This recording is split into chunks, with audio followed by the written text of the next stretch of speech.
Vamos a continuar con el estudio de Oseas. Oseas capítulo 5. Y Oseas capítulo 5 dice así: Sacerdotes, oíd esto, y estad atentos, casa de Israel y casa del rey. Escuchad, porque para vosotros es el juicio, pero habéis sido lazo en Mizpa y red tendida sobre Tabor. Y haciendo víctimas han bajado hasta lo profundo. Por tanto, yo castigaré a todos ellos.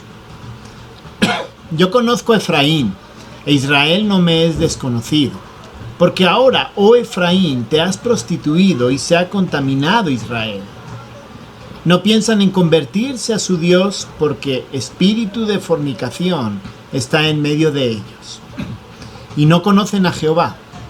La soberbia de Israel le desmentirá en su casa. Israel y Efraín tropezarán en su pecado, y Judá tropezará también con ellos. Con sus ovejas y con sus vacas andarán buscando a Jehová, y no la hallarán. Se apartó de ellos. Contra Jehová prevaricaron, porque han engendrado hijos extraños. Ahora, en un solo mes serán consumidos ellos y sus herederos. Tocad bocina en Gabaa, trompeta en Ramá, sonad alarmas en Betabén, tiembla, oh Benjamín. Efraín será asolada en el día del castigo, en las tribus de Israel hice conocer la verdad. Los príncipes de Judá fueron como los que traspasan los linderos, derramaré sobre ellos como agua mi ira. Efraín es vejado, quebrantado en juicio, porque quiso andar en pos de vanidades. Yo, pues, seré como polilla a Efraín y como carcoma a la casa de Judá. Y verá Efraín su enfermedad y Judá su llaga. Irá entonces Efraín a Siria y enviará al rey Jareb, mas él no os podrá sanar ni os curará la llaga. Porque yo seré como león a Efraín y como cachorro de león a la casa de Judá. Yo arrebataré y me iré. Tomaré y no habrá quien liberte. Andaré y volveré a mi lugar, hasta que reconozcan su pecado y busquen mi rostro. En su angustia me buscarán. Seguimos hablando acerca de juicio. Y es que Oseas, pues como llevamos estudiando, Oseas es una carta que vez tras vez está hablando de juicio y está hablando de pecado. Veíamos en Oseas capítulo 4 varios puntos acerca del pecado y veíamos que Dios castiga el pecado. Dios, debemos de tener conciencia de que Dios castiga el pecado. Y pareciera que Oseas es un libro que no da esperanza. O sea, que solo se está dedicando a enseñar acerca de pecado. Y uno dice, bueno, ¿y dónde está la misericordia del Señor? ¿Qué pasa con el Señor ahí? Pero este capítulo 5, aunque habla del pecado, realmente el desarrollo, como vamos a ir viéndolo, el tema central está al final de este capítulo. Y lo voy a adelantar, pues porque no soy de los que me gustan las sorpresas. Prefiero que lo conozcan y luego el desarrollo. Pero la sorpresa en este capítulo 5 es que el verdadero arrepentimiento perdona al pecado. O sea, después de hablarnos acerca del pecado, acerca del juicio, Oseas capítulo 4, Oseas capítulo 1 al 3 hablaba acerca de Gomer, la esposa de Oseas, de esa ejemplificación a través de Oseas y Gomer, de cómo Israel era infiel, pero que Dios un día los va a restaurar. Pues justamente el capítulo 5, a pesar de que sigue hablando del pecado, como vamos a ir viendo,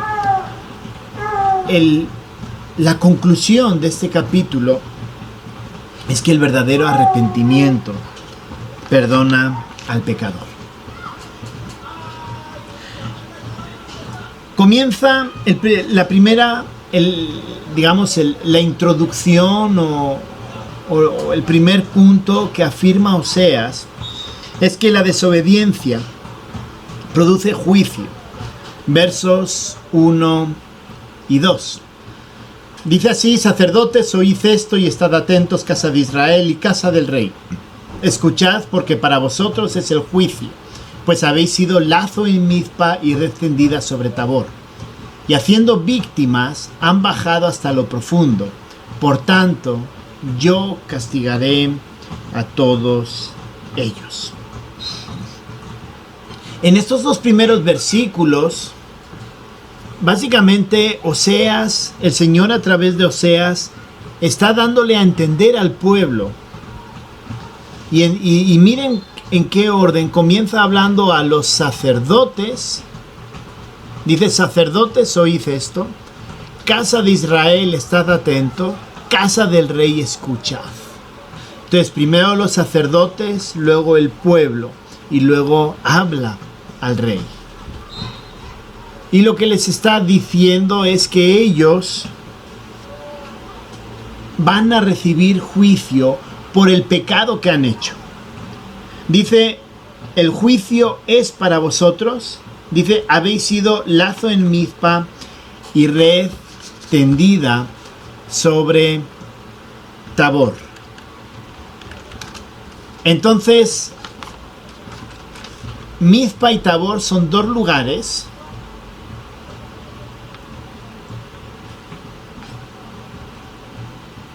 y en esos dos lugares, pues como vemos en el verso 2, dice: y ellos han bajado haciendo víctimas hasta lo profundo.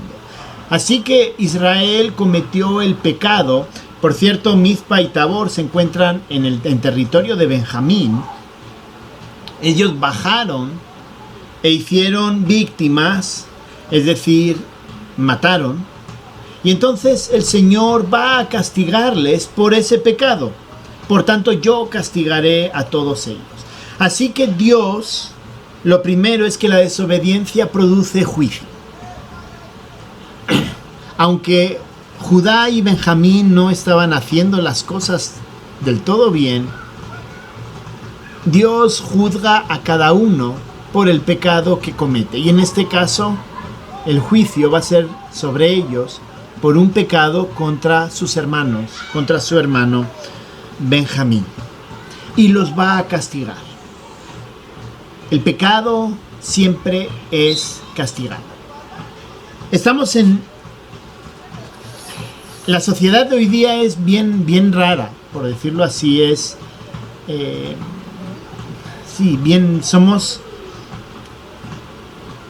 Somos bastante, ¿cómo llamarlo? O sea, creemos que las cosas no tienen consecuencia. Creemos que el mal actuar no va a tener ninguna repercusión. ¿Y por qué creemos eso? Creemos eso porque vemos pues lo que ha pasado en estos meses y lo que aparentemente va a venir el día 20. Un desorden social, vemos anarquismo, vemos gente tomando la calle, vemos gente retando y despreciando a la autoridad. Y con esto no estoy diciendo que la autoridad no haya cometido sus abusos. Estoy diciendo que abiertamente nos confrontamos a la autoridad y como vemos que no pasa nada, pensamos que en todas las áreas no va a pasar nada. Esa es una cosa que me contaba mi padre. Él estuvo trabajando en el banco, pero estuvo trabajando a nivel de empresas. Es otra forma de trabajo en un banco. Y una de las cosas que él me decía es que al jefe se le tenía respeto aunque estuviera equivocado. Y aunque estuviera equivocado y se pudiera demostrar lo equivocado que estaba, eso era un trabajo que había que hacerlo con mucho cuidado, porque el respeto no se podía perder. Hoy día, en lo que he tenido yo la oportunidad de trabajar, he sido gerente de producción, he sido gerente de operaciones, de empresas, he sido incluso maestro en la universidad, y algo que me ha pasado siempre, y eso hablaba con mi padre, es que los de abajo siempre retaban, siempre te buscaban como decimos en España, te buscaban las cosquillas. Y lo peor es que uno no podía decir nada ni hacer nada, porque te podían demandar. Y es justamente lo que vemos hoy. ¿Por qué pensamos como iglesia que el pecado no tiene consecuencias? Pensamos que no tiene consecuencias porque pensamos que con el Señor ocurre lo mismo que pasa en la sociedad. Podemos retar la autoridad. Que lo he hecho mal, bueno, no me importa, no me puedes hacer nada. Ese es básicamente el concepto social hoy día. Y con el Señor hacemos exactamente lo mismo. Pero aquí, el Señor está siendo claro con Israel. Sacerdotes, oíd. Casa de Israel, estad atentos. Casa del rey, escuchad. Básicamente está diciendo, pueblo de Israel, escuchen porque aquí va. Y esto va a pasar. Porque el juicio es para vosotros. Y dice al final del verso 2, por tanto yo castigaré a todos ellos. Así que, en primer lugar, aunque la conclusión, como les he dicho, es que el verdadero arrepentimiento produce juicio, debemos de tener, o el Señor deja aquí bien claro en primer lugar, es que la desobediencia produce juicio. El pecado produce juicio. Y es algo que tenemos que ser conscientes. Hermanos, esos pecados ocultos que nadie ve, que nadie escucha, que quizá nadie sabe, pero el Señor sí sabe. Esos pecados ocultos van a tener castigo. Los pecados abiertos, los pecados públicos van a tener castigo. Hermanos, somos llamados a vivir vidas santas. ¿Por qué? Porque el pecado trae juicio. Lo que Israel había perdido era su santidad. Y Dios los estaba castigando. Porque pecaban abiertamente y pensaban que no iban a tener consecuencias. Así que en primer lugar, Oseas nos deja bien claro que la desobediencia, el pecado, produce juicio, produce o nos va a llevar al castigo. Y eso nos debe de llevar a evaluarnos a nosotros mismos. Sabiendo que el pecado nos va a traer castigo, debería llevarnos a evaluarnos cómo estamos viviendo. Vuelvo a insistir y quiero que entendamos que los israelitas, considerando Judá, el reino del norte y el reino del sur, habían sido elegidos por pura gracia y Dios los había llamado a una vida santa. Y Dios aquí les está diciendo, les voy a castigar porque su vida no ha sido santa. Y ya los profetas ya les habían hablado acerca de eso, ¿no? Y ellos habían rechazado. Y entonces Dios les dice, va a haber un castigo por su pecado. Así que esto nos debe llevar en primer lugar a evaluarnos cómo estamos viviendo. ¿Con qué es lo que estamos haciendo? Y hermanos, podemos tener pecados ocultos que quizá nadie lo sepa, pero el Señor sí lo sabe. Y lo peor, o quizá no lo peor, es que a veces Dios expone esos pecados de una forma que quizá no nos va a gustar. Y lo que el Señor está tratando es que nosotros volvamos nuevamente al Señor.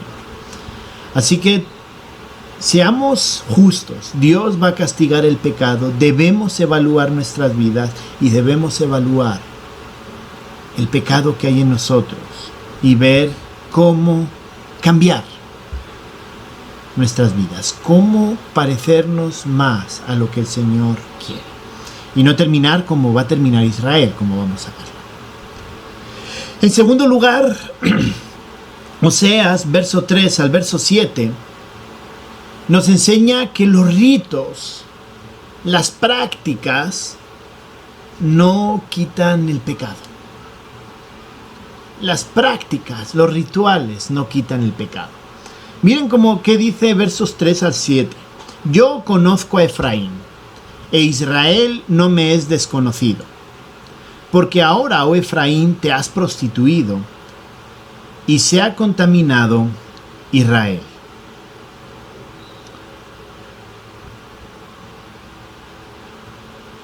No piensen en convertirse a su Dios, porque espíritu de fornicación está en medio de ellos, y no conocen a Jehová. La soberbia de Israel le desmentirá en su cara. Israel y Efraín tropezarán en su pecado, y Judá tropezará también con ellos. Con sus ovejas y con sus vacas andarán buscando a Jehová, y no le hallarán. Se apartó de ellos. Contra Jehová prevaricaron, porque han engendrado hijos extraños. Ahora en un solo mes serán consumidos ellos y sus herederos. Resulta bien interesante esta sección y pareciera que es más juicio. Sí está hablando de juicio, pero el tema hacia donde está llevando Oseas, hacia donde está llevando el tema, es hacia el verso 6. Está describiendo a Israel y versos 3 al verso 5 está diciéndole a Israel: mira, yo te conozco muy bien. Yo sé quién eres tú. Yo sé cómo vives. Que le dice: yo conozco a Efraín. Efraín era la tribu más grande del reino del norte, por eso Israel, Efraín, el reino de Israel, Efraín eran un sinónimo, ¿no? Es como decir el reino de Judá, aunque el reino de Judá estaba formado por Judá y Benjamín. Yo conozco al reino de Israel, yo conozco a ese reino del norte. Y dice, e Israel, y vuelve a insistir, con un paralelismo sinónimo, dice, Israel no me es desconocido. O sea, repite la idea 2 veces. Yo conozco a Israel, yo sé quién eres tú, por si tienes alguna duda. ¿Y cómo lo conoce? ¿Qué dice de él? Porque te has prostituido, porque se ha contaminado. ¿Qué más? ¿En qué más conoce? O sea, le conoce, dice que le conoce en que ellos se han apartado. Y no solamente le conocen en que ellos se han apartado pecando, sino que dice adicionalmente que no piensan convertirse a Dios. O sea, la segunda parte es que no piensan convertirse a Dios. Se han apartado y no quieren regresar. Y dice, porque espíritu de fornicación está en medio de ellos, porque ellos no conocen a Jehová. No voy a cambiar porque no quiero cambiar. Sé cómo eres y sé que no vas a cambiar porque no quieres cambiar. A veces esto está escribiéndolo para Israel, pero a veces pienso que también Dios lo escribió de forma atemporal para nosotros. Muchas veces tenemos esa misma actitud. Dios nos conoce, nosotros nos apartamos y realmente en medio de ese pecado no queremos regresar.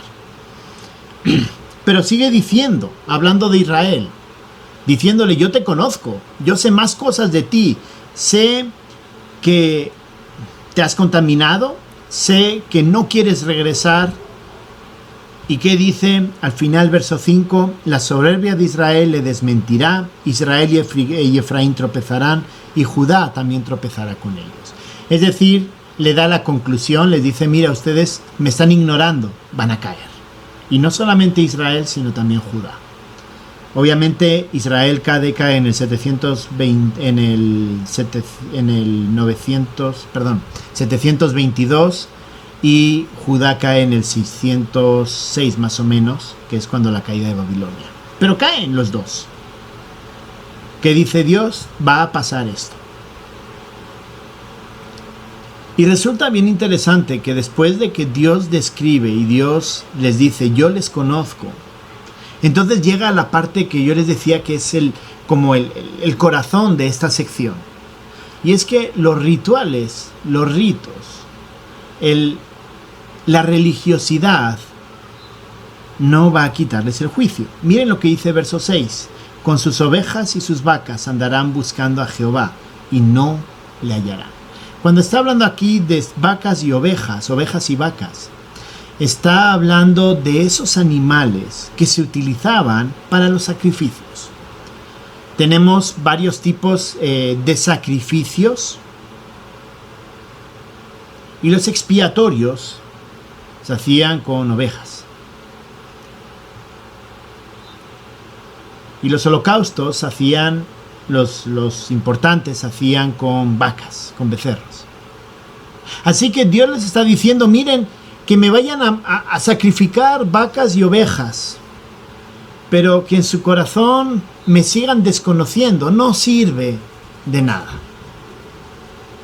¿Por qué? Porque dice, bueno, ustedes son pecadores, sus sacrificios no están de acuerdo con el corazón que ustedes realmente tienen.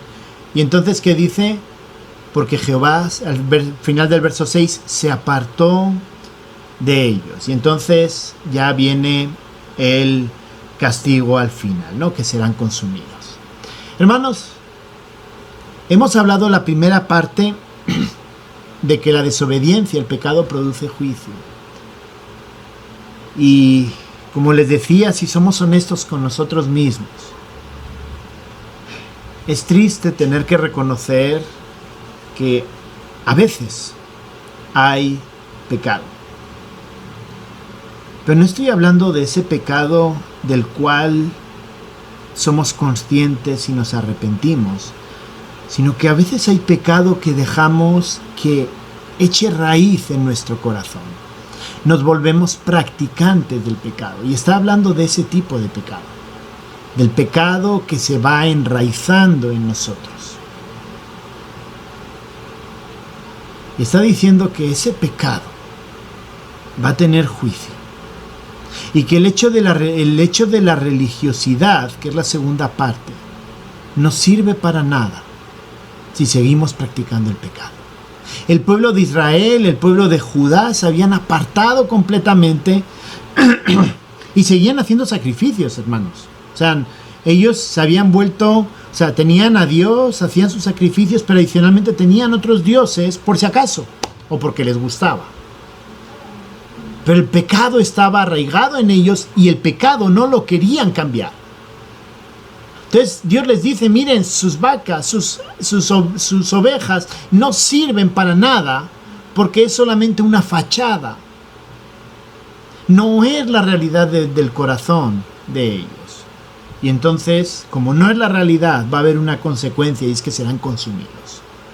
Hermanos, les decía al principio que debemos evaluarnos a nosotros mismos. Debemos evaluar nuestra vida y nuestro pecado. Ver si hay pecado que realmente se ha enraizado en nuestro corazón. Ese pecado del cual no queremos deshacernos. Porque estamos cómodos. Nos gusta cómo estamos. Nos gusta la forma en que estamos viviendo. Me gusta la comodidad que tengo en ese pecado y no pasa nada. Dios dice, va a haber un juicio. Y en segundo lugar, que haya ese pecado y un pecado intencional. Por mucho que vayamos a la iglesia, por mucho que hagamos devocionales, por mucho,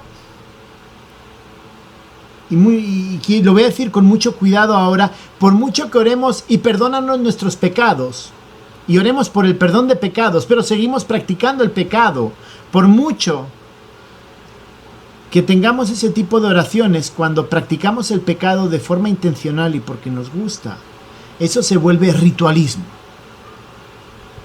Y Dios está diciendo aquí, ojo con el ritualismo. El ritualismo no perdona. Porque no hay un corazón sincero que busque agradar a Dios. El ritualismo, ellos hacían sacrificios por los pecados, pero él dice eso no sirve para nada si ustedes siguen cometiendo el mismo pecado y por encima es porque les gusta cometer ese pecado. O sea, vienen a pedirme perdón pues para limpiar un poco su conciencia, realmente no vienen a pedir perdón porque entiendan que eso es pecado, que eso ofende la santidad de Dios. Y creo, hermanos, que en nosotros a veces pasa mucho de eso.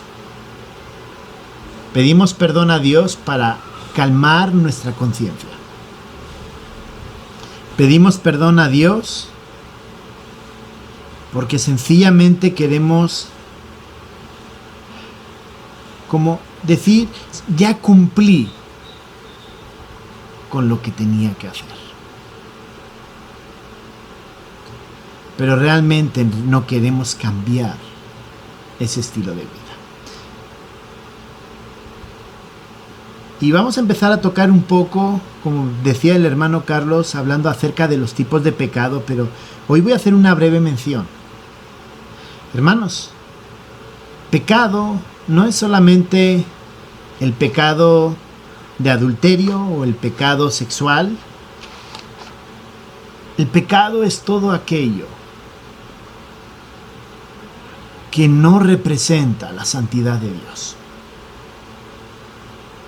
Una actitud, algo que es prioritario sobre el Señor. Y ojo, y ser prioritario no significa el culto.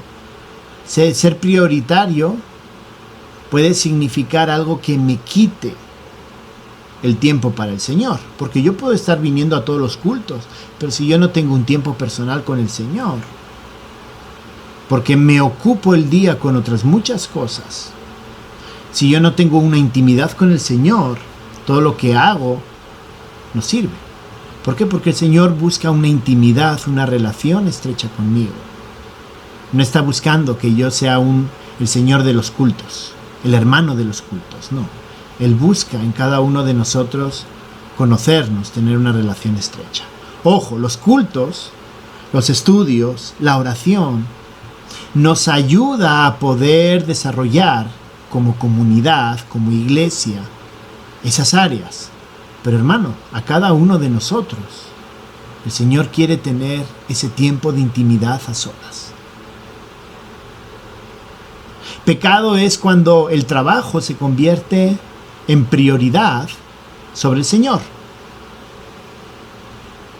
Hermanos, trabajar es bueno, pero cuando el trabajo se convierte en prioridad por el tiempo, por ejemplo, porque me las tengo que pasar todo el día trabajando y no tengo tiempo para el Señor, no tengo el tiempo para cuidar a mi familia, no tengo tiempo, eso se convierte en pecado. El Señor nos llama en este caso, en algunos casos, a tener que retirarnos de ese trabajo porque realmente estamos perdiendo el norte. Pero el trabajo se puede convertir en algo que nos aleja del Señor porque me hacen hacer cosas que van en contra de la santidad de Dios.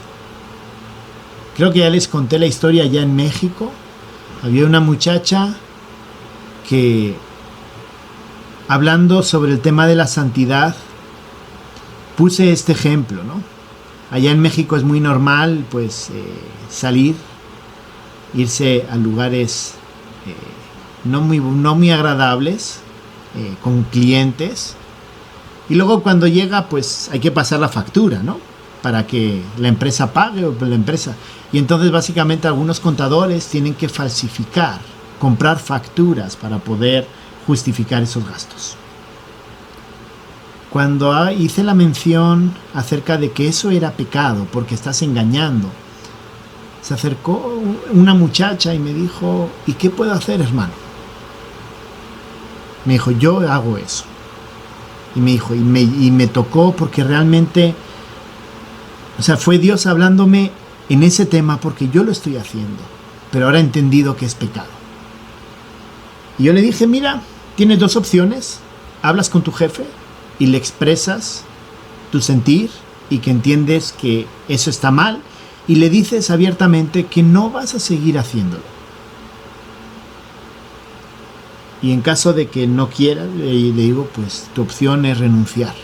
Y ella me decía, pero está difícil encontrar trabajo. La respuesta fue muy clara. ¿Quién es el poderoso? ¿El Señor o el que te ha contratado? Dios fue tan bueno con ella que ella le dijo, no puedo porque esto me trae conciencia de pecado, no puedo seguir con esto. Si usted me obliga, yo renuncio. Le quitó de esa función y le puso otras funciones donde no chocaba contra esos principios de santidad. Hermanos, eso es lo que Dios nos llama. Permitir que esos pequeños detalles entren en nuestra vida y nuestra conciencia se cauterice de que eso es pecado. Y sigamos pensando y Señor, perdón, pero realmente no vemos el pecado y no luchamos contra el pecado. Hermanos, cualquier cosa que hagamos va a ser lo que aquí Él llama, ¿no? Con sus ovejas y con sus vacas andarán buscando a Jehová y no la hallarán. Con esos sacrificios andarán pidiendo perdón, haciendo sacrificios de agradecimiento, holocaustos, andarán haciendo sacrificios de expiación, pero no sirve para nada porque su corazón realmente no está buscando al Señor. Hermanos, como estamos viendo aquí, los rituales no van a quitar el juicio del pecado. Pero Oseas termina de una forma positiva, de una forma en la cual nos muestra la misericordia del Señor. Versos del 8 al 15. Pero aquí el tema o el verso principal es el 15. Dice el verso 8: tocad bocina en Gabaa, trompeta en Ramá, sonad alarma en Betabén, tiembla, oh Benjamín. Efraín será asolada en el día del castigo. En las tribus de Israel hice conocer la verdad. Los príncipes de Judá fueron como los que traspasan los linderos. Derramaré sobre ellos como agua mi ira. Efraín es vejada, quebrantado en juicio, porque quiso andar en pos de vanidades. Yo pues seré como polilla a Efraín, y como carcoma a la casa de Judá. Y verá Efraín su enfermedad, y Judá su llaga. Irá entonces Efraín a Siria, y enviará al rey Jareb, mas él no os podrá sanar, ni os curará la llaga. Porque yo seré como león a Efraín, y como cachorro de león a la casa de Judá. Yo arrebataré, y me iré, tomaré, y no habrá quien liberte. Estos primeros versículos del 8 al 14 está hablando del juicio. Y no voy a entrar en profundidad porque creo que no hace falta conocer lo que pasó, ¿no? Asiria conquistó a Israel, luego Babilonia conquistó a Judá y a Benjamín. Israel intentó buscar ayuda por todos los medios para que Asiria no lo conquistara, pero no pudo. Dios envió juicio a través de Asiria y Babilonia a Efraín y a Judá respectivamente. Esas fueron las consecuencias del pecado. Esas fueron las consecuencias cuando ellos iban a hacer sacrificios que realmente no buscaban honestamente al Señor. Pero en medio de este juicio, lo que dice el verso 15 es algo increíble, es algo que a nosotros también nos da esperanza.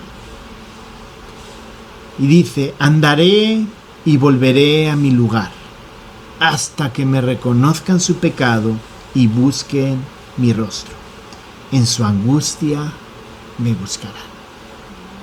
Así que el castigo, el juicio, no es sencillamente para la destrucción del pueblo. Dios se va a apartar de ellos.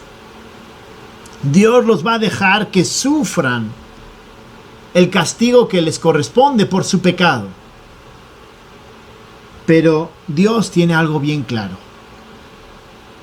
Voy a permitir todo eso hasta que reconozcan su pecado y busquen mi rostro. Es algo así, pues, pareciera como que lo deja abierto, ¿no? Pues si algún día se acuerdan de mí, pues qué bueno, pues Pero miren lo que dice al final del verso 15. Dios sabe cuándo Israel y cuándo Judá van a buscar a Dios. Dice, en su angustia me buscarán. En sus momentos difíciles, cuando estén más presionados, cuando estén sufriendo ese castigo, entonces me van a buscar. Y aunque parezca que todo ha hablado de juicio, que todo es negativo, realmente este mensaje yo lo veo positivo. Yo lo veo el mensaje de esperanza. Hay juicio, pero cuando estén viviendo ese juicio, entonces comprenderán su pecado y entonces me buscarán. Hermanos, muchas veces Dios permite que nos pasen las cosas, que vengan días malos, que vengan temporadas malas. ¿Por qué? Porque a veces hay pecado en nosotros. Y quizá no hayamos visto o no hayamos, o nuestro corazón se haya vuelto tan duro e insensible al pecado que ni nos demos cuenta de que estamos pecando. O quizá porque nos hemos alejado del Señor, porque no tenemos, y alejarse no me refiero irse al mundo, sino que mismamente en la propia iglesia, cuando no tenemos esa intimidad con el Señor, nos hemos alejado. Entonces, cuando nos hemos alejado, cuando hemos perdido esa intimidad y estamos viviendo en pecado y no somos conscientes del pecado, nos hemos vuelto insensibles al pecado y quizá no sea un pecado tan grave. El Señor utiliza el castigo, utiliza el juicio para darnos un toque de atención, para que comprendamos qué es lo que hemos hecho mal y para que volvamos a mirarle al Señor. Así que en medio de todo eso, el juicio, el castigo no tiene un fin destructivo. Tiene un fin de que nuestra mirada regrese al Señor. Y eso son las palabras que Oseas le está dando al pueblo. Miren, va a venir juicio. Pero el Señor sabe que un día ustedes lo van a buscar. ¿Por qué? Porque en su angustia, en medio de su angustia, en medio de su dolor, ustedes lo van a buscar. Y ese es el mismo mensaje de esperanza que nos da a nosotros. En medio de nuestro dolor, Dios utiliza el dolor para hacernos entender realmente dónde está nuestro corazón, cómo estamos viviendo, cómo están nuestras prioridades. Y el mensaje de esperanza es que en nuestra angustia nosotros le buscaremos. Así que las temporadas malas no las miremos como algo negativo. No las miremos como ¿dónde está el Señor? Miremosla como ¿por qué el Señor está permitiendo que yo pase por estas circunstancias? ¿Qué está tratando el Señor en mi vida? Y cuando comprendamos lo que está tratando, ese pecado, entonces volveremos al Señor de una forma más sincera. Hermanos, las dificultades, los tiempos difíciles, las consecuencias del pecado. Que ojo, lo ideal es ser sensible al pecado y vivir en santidad. Pero si aún perseveramos en el pecado y estamos viviendo por tiempos difíciles, busquemos al Señor que nos haga entender qué es lo que está mal en nuestras vidas. Y en ese tiempo de angustia, clamemos y busquemos al Señor sinceramente. Así que esas son palabras de ánimo para que en medio de nuestras vidas, en medio de nuestro corazón insensible, pues el Señor va a utilizar circunstancias difíciles para que nosotros reconozcamos quién es Él y para que nosotros vivamos vidas santas. El castigo es para comprender la santidad de Dios. Hermanos, la santidad de Dios es fundamental. Tenemos que replicarla. La idea es crecer en santidad. En nuestro hogar, en nuestro trabajo, en la iglesia, entre los vecinos, en la calle, etc. Así que Dios nos ayude a evaluar nuestras vidas. Y si estamos viviendo un tiempo de dificultad, un tiempo de prueba, quizá un tiempo donde las cosas no van tan bien, busquemos qué es lo que está pasando, qué es lo que Dios está queriendo tratar en nuestras vidas. Oremos. Gracias, bendito Señor, por tu palabra. Y gracias porque esas dificultades que quizá a veces son fruto del pecado, no todas, como le pasó a Job, ¿no? Pero muchas veces esos tiempos difíciles son consecuencias de una vida que no te honra, que no te agrada, y de una vida que quizás se deleita en el pecado. Quizá no sean pecados graves, pero da igual la gravedad del pecado. El pecado a ti no te honra. Tú eres un Dios santo. Señor, ayúdanos a buscarte, a tener una relación íntima contigo. Tener una relación íntima es una relación personal donde te conocemos, donde comprendemos tu carácter y quién eres tú. Ayúdanos, Señor. En el nombre de Cristo Jesús. Amén.